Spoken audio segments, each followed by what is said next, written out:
close the door and see a little grab action. Right now I already warmed it up, but I changed the speed, 3,500 RPM, hold that position. Got them turned off right now. I'll hit cycle start.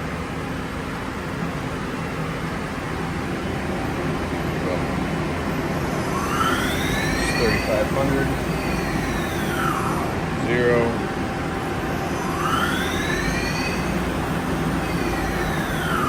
0. Hit that lock, spin will stop. Or actually, I'll just reset. It's counting down. Normally, we're on it at 500 RPMs for, I think it's like 5 minutes.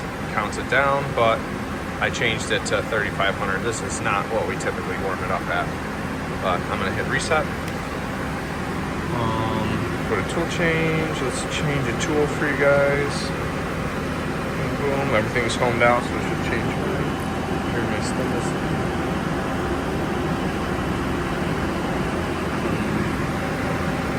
What am I doing wrong? Feed rate's at 0.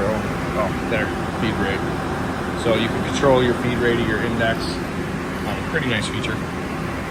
So that's why we'll get that alarm to go off. Alarm's off. Just kind of goes down at 0. There you have it. She's a nice machine. Positioned right up there in that corner as well. She runs good. See if we can get the chip conveyor to go on for you guys. Chip conveyor on. It's a variable speed chip conveyor. I'll go manual forward. And you can speed it back and all that, but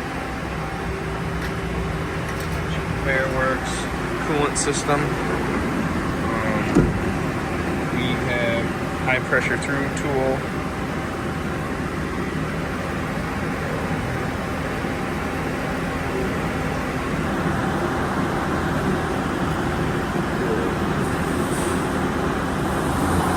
These are high pressure. You can run high or low.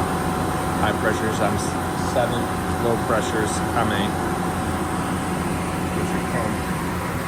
Here the pump's running back here.